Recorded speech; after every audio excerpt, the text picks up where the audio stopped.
this is more to do with the company that Miss Birbalsingh keeps, Michael Gove and Sula Braverman. So it's not surprising that she would have a dislike or a view of preventing prayer. I looked at the Michaela School's website this morning, just have a look at their equality policies.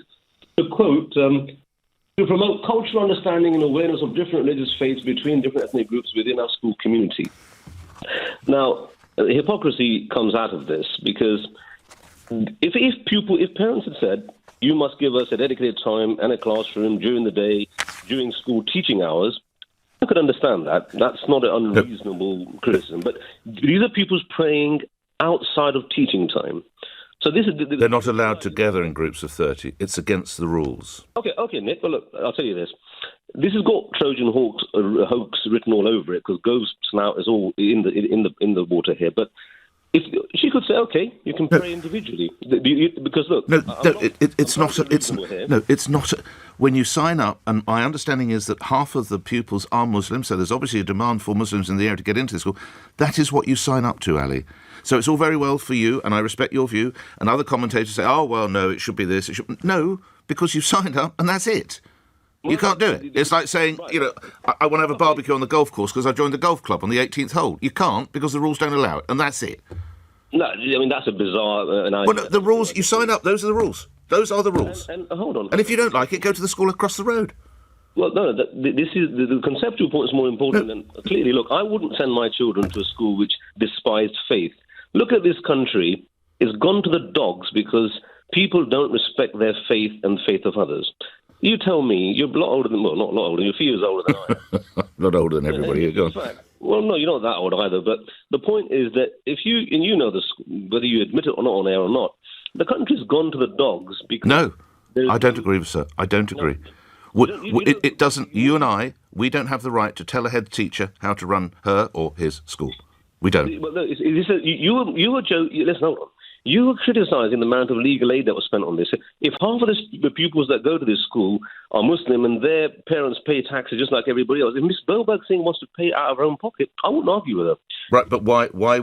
If it is that vast sum of money, why?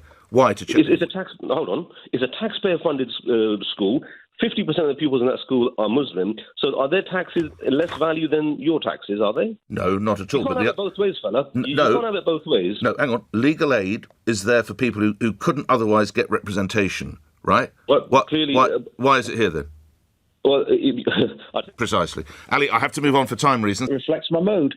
Because, as you say, it's ultimately, on a macro level, a victory for society, collective society, over segregation.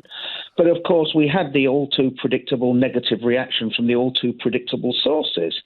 And the question that begs itself is, why are there still significant sections of the Muslim community in this country that are prepared to put their religion before every other consideration? You'd have to ask them, Andrew. I can't answer that. I don't know. I mean, they would say, obviously, it is a part of their faith. But then I would counter, well, why did you sign up to the school for your child? Well, it's a bigger level than that. Why live in a non-Muslim community if Islam is going to be your first and foremost consideration? Oh, no, hang on, sir. Because they're born. Because we have plenty of Muslims born here, Andrew. Come on. Yeah. And we want to welcome them. And goodness me, they run vast chunks of our country. They're in the National Health Service. Thank God for the Muslims who are here who put in a shift. So they have every right to practice their faith. But at this school, when you cross the threshold, you leave your faith there. That's it. And it's end of. They don't have the right to practice their religion at the expense of every other facet of British society. And I'm sorry that there are far too many, not all, of course, but there are far too many members of that community that think that they do. But lastly, how does that affect your life? I mean, you're not at the Michaela School, so I don't see how it affects your life in Halifax day to day. Well, because I see manifestations of segregation, particularly from that religion, all across the north of England, of which I travel through every single day. And how does that segregation show itself, sir? How does it show itself? Yeah. Well, it shows itself in community, it shows itself in areas, it shows itself in flag demarcation. We've seen a proliferation of Palestinian flags across various suburbs of northern cities, probably.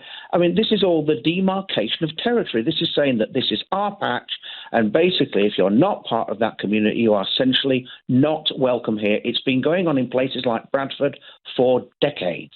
All right. I have been to Bradford. I haven't been to Bradford for decades, actually. I think the last time I was there, this is how long ago it was covering the Yorkshire Ripper story, so I haven't been there for 40 years. I don't know. But I certainly don't experience that in London. Your point about the Palestinian flags is an interesting one. That's, of course, where we start to move faith into politics, which is always a fairly dangerous area. But I hear what you say. I don't think there's any parts of London where I would feel I can't go because it is, quotes, a Muslim area. I don't see that. But, Andrew, I don't know Halifax and I don't know Bradford well. I'm not a religious person myself, and I find it so sad that most issues and really harsh discussions are over religion. Yes, fair point. Yeah. It always seems to be that certain sector of religion tends to complain, whereas you've had no other callers in from any other religion complaining about this ban. No, which for me says a lot. Indeed. I remember going to school. You used to have assembly. You used to have religious songs. Yes, same here. That's now pretty much non-existent. Yes. I took my daughter to a Christmas panto, and that was now not a religious panto. Which is made up of different randomly songs. A religious panto? Do you mean a nativity play? Play, yeah. Because I don't think Aladdin isn't hugely religious, as I recall it, or Snow White. Oh no! So it seems to be that it's. I remember an article some time ago that it was another school that banned religious jewelry. Yeah. Again, there is some. So broadly speaking, you are in favour of what happened yesterday with this decision, Rhys. And your earlier caller sort of picked up on it, but I think he got it the wrong way around, saying that about segregation. I think what they've done is eliminate that by making a non-religious sort of school, so that there's no argument, no problems arising from religion, really. Good morning, Nick. Pleasure to speak to your first-time caller. Good to have you on, sir. I'm just a little wondering that where are we heading to? Because as a country, if we are going to start segregating everybody based on faith, because when I came to this country in 2020, we had this thing called as, Christmas assemblies. Now we have it as nativity place. Then the schools tell, you don't have to attend other faiths, religious, festivals. So we are basically dividing children right from the start. No, exactly the opposite, sir. There is no division, because there won't be any prayers of any sort at this school, and that's what you sign up to. I completely agree with the school. The school is perfectly fine. The school is right in what it's supposed to do. It's saying, let us be secular, let's respect everything. Let us leave the religion out. When you come to the class, you learn math, English. But today what we are doing is everybody calling in. I don't usually call up because I always think, people call in just to express their opinion. But today they don't want to listen to anybody else. Nick, where is the country going to? I'm a Hindu by faith, but I leave my religion out. At work, people ask me. I say, look, I pray at home. I come here, I work. I get paid. You get paid. Go home. I hear, but I honestly, Venki, I put it to you that actually this is a good day for what you've just brilliantly outlined, because it is a victory for a teacher to run her school, or a teacher to run his or her school, in the way they choose. And they're on the rules. When you sign up, it is oversubscribed. Parents are clamouring to get their children to be pupils. Venki, I'm on exactly the same page, but I, unlike you, I take great heart from the decision yesterday.